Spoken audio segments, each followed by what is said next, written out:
नील, आप अपनी जर्नी किस तरह से देखते हो और आपका पहला रिएक्शन क्या था जब आपको मालूम पड़ा आप घर से निकलने वाले हो? मेरी जर्नी बहुत खूबसूरत रही है मेरे नज़रिए से।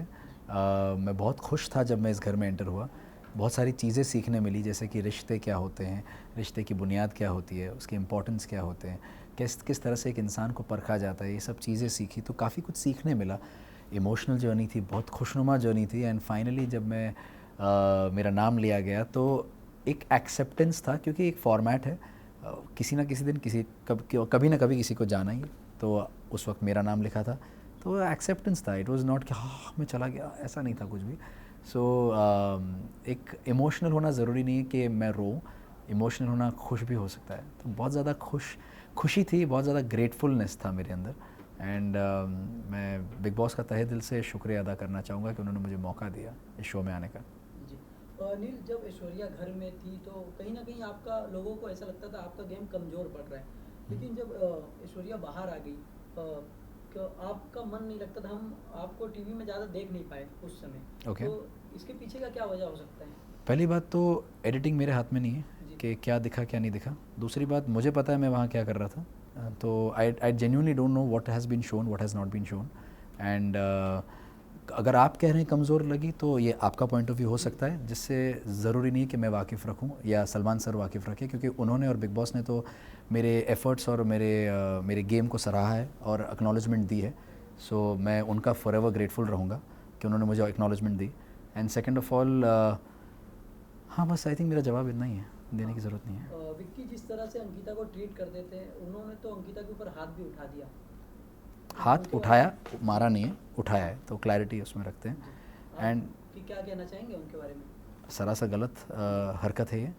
हालांकि मैंने वो विटनेस नहीं की है, बट जो मुझे बताया गया है, और आप जब ये सवाल पूछ रहे तो उसका मतलब आपने भी वो चीज़ देखी है। और अगर ये चीज़ किसी रिश्ते में आ रही है तो किसी भी रिश्ते में होना ये गलत ही है। सो मैं इसका समर्थन नहीं देता। जी। सब उम्मीद करते थे आप लास्ट तक जाने वाले हो, लास्ट तक दिखोगे लोगों को, जी, लेकिन आप कहीं ना कहीं नहीं जा पाए। तो इस पे आपका क्या रिएक्शन है?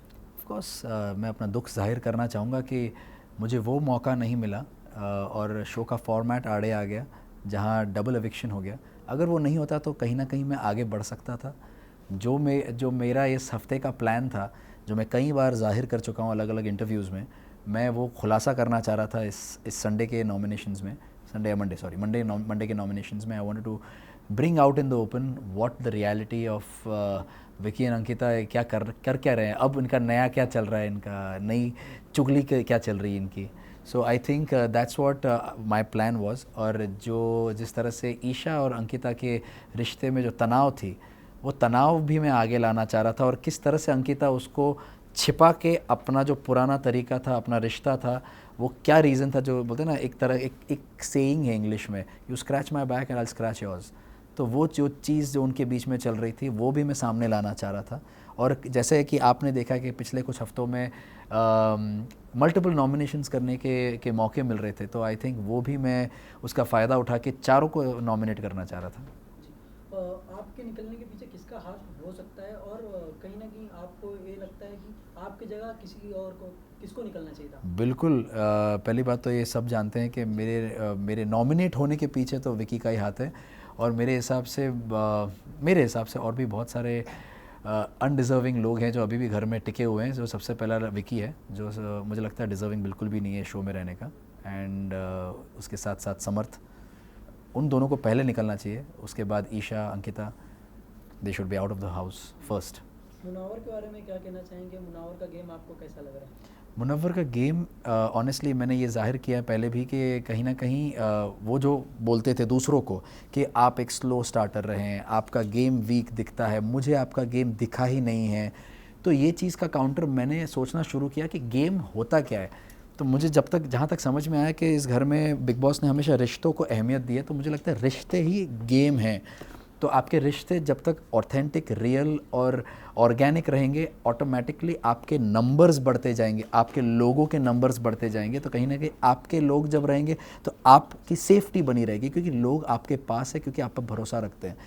लेकिन अनफॉर्चुनेटली विकी और मुनव्वर दोनों शुरुआत से छठे हफ्ते तक नंबर गेम में पड़े हुए थे। तो कहीं ना कहीं उनको भी समझ बहुत देर के बाद आई, जबकि अब 12वां हफ्ता शुरू होने वाला है और छठे से 12 मतलब आधे शो के बीच में से उनको समझ में आया कि उनकी गेम एक्चुअली थी रिश्तों के ऊपर। फिर भी मुनव्वर समझ गया इस चीज़ को और वो उस चीज़ से हट गया, मगर विकी अभी भी उधर ही लगा हुआ है।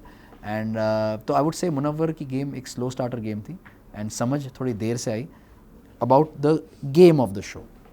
जी, ईशा और अभिषेक के गेम के बारे में क्या कहना चाहेंगे? कहीं ना कहीं राधे भैया बन गए थे अभिषेक love angle.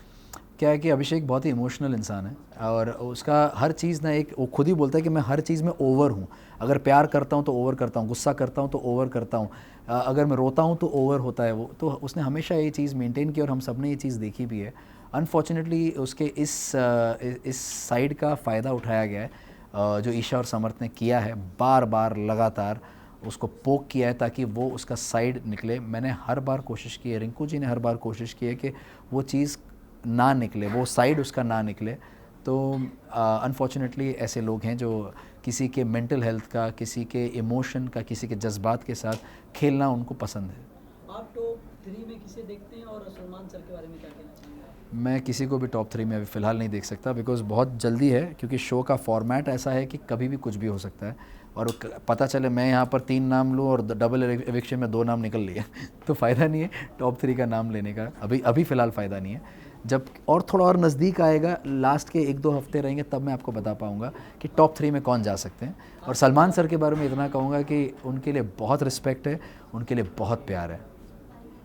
Thank you sir. Thank you so much for having मी।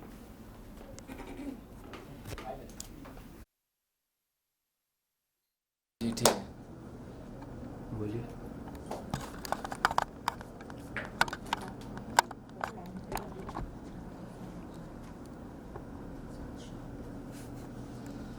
तो आप सभी को मेरी तरफ से वेरी हैप्पी न्यू ईयर।